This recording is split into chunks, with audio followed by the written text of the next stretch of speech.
I'll be doing a challenge. In this video, I'll be attempting to paint a realistic portrait using kids' watercolors. Why?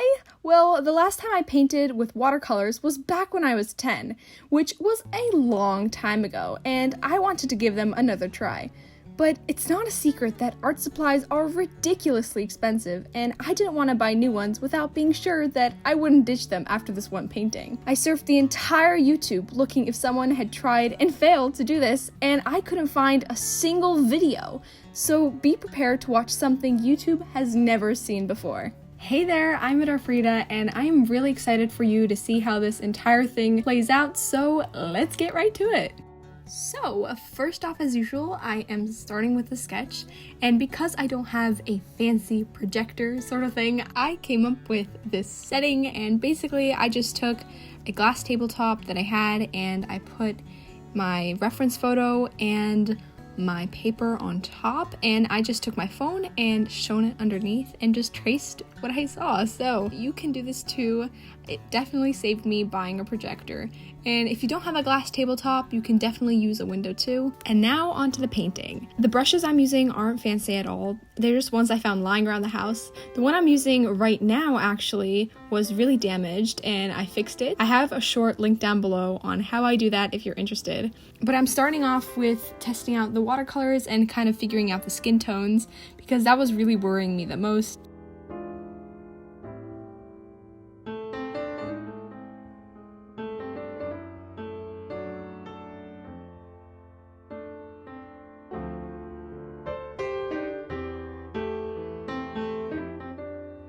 Then I started applying water for the background because I wanted to try a wet on wet technique. And then I realized that I didn't put tape on my paper, so I had to go and do that. So I'm using masking tape, and before I put it on, I saw this like hack trick sort of thing where you just stick and unstick the tape onto like your clothes and stuff, so like the fibers of your clothing stick to the paint and make it less sticky. I decided to, go the safe way and give it a try.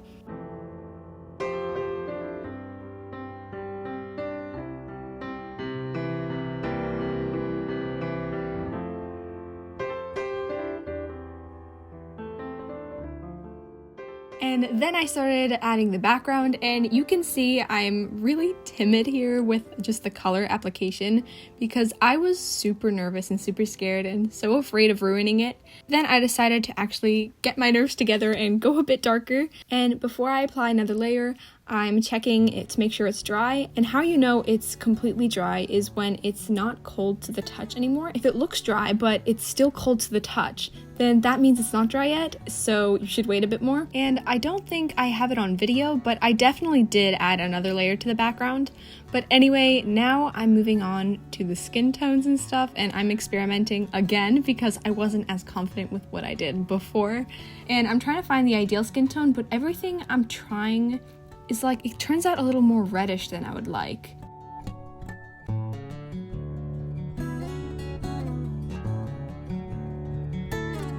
But anyway, eventually I decided to just, wing it.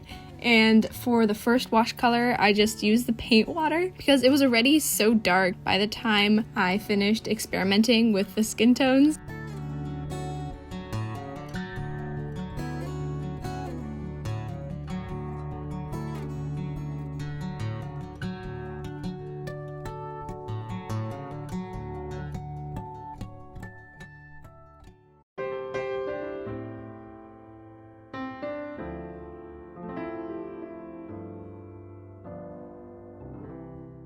But yeah, then I just painted the hair and I ditched it for the 6 months.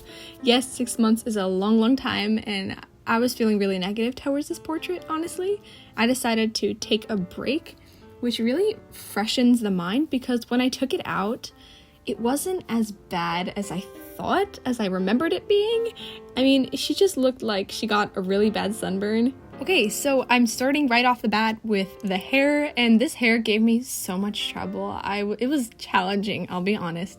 The first mistake I made was just painting.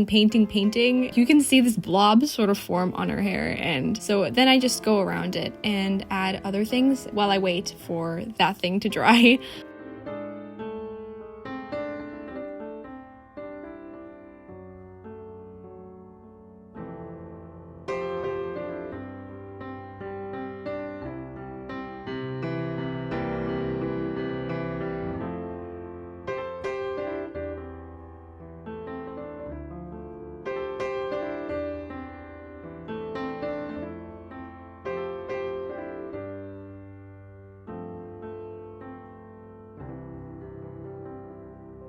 So then I start working on the elephant in the room, which was the face.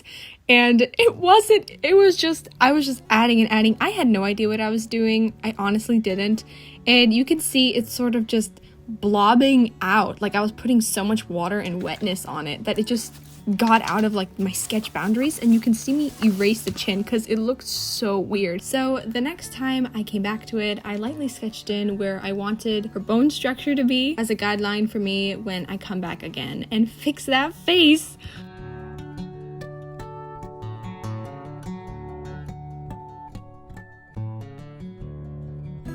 Then I started on her clothes, like her jacket. I don't know what it is. Is it a shirt? I was like, you know, whatever happens, happens. Just experiment. Because if you don't experiment on this piece, then like, when will you experiment, okay? What I found really interesting is that her shirt is white, but when I sort of zoomed into the reference photo, I realized that it was more blue. So I painted in the folds with light blues and grays, and I think it turned out really nice.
When I was finished, so to speak, with the portrait, I looked at it and I thought that it was pretty bland, and I wanted to do something to spice it up and also experiment a bit more. So what I did here was I first started out by sort of painting a bubble sort of thing around her, and to do that, I basically literally just erased the paint with my paintbrush. And I just dipped my paintbrush in clean water and just moved it back and forth across the paper until the paint started to get off. And that's actually one thing I really like about watercolors. You have a sort of flexibility to take things away. After that, I started adding in some other colors, and I was going for this drippy effect.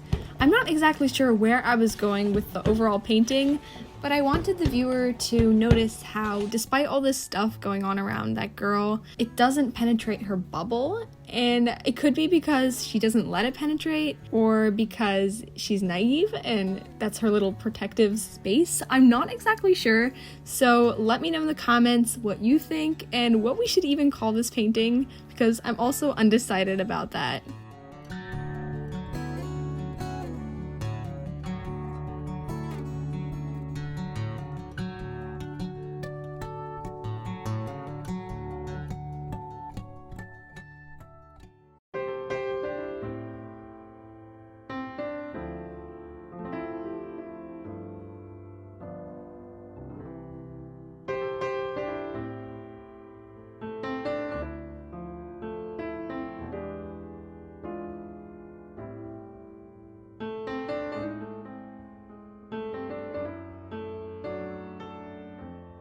And now onto the finishing touches.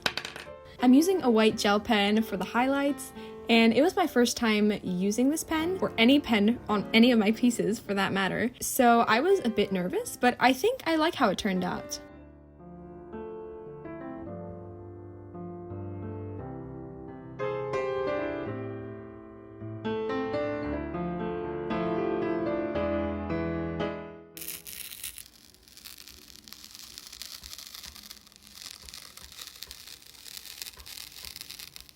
So see, it's actually sort of ripping, and I want to try, I think I should wet it a little bit with a wet towel here.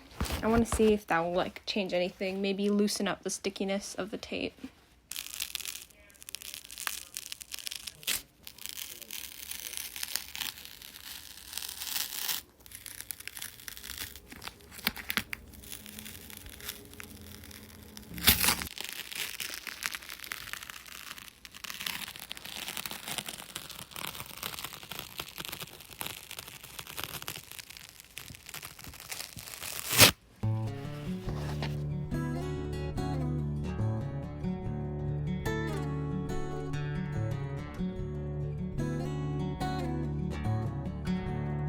If you enjoyed this video, please like and subscribe. So much effort is put into each and every video, and your support is always appreciated. Thank you.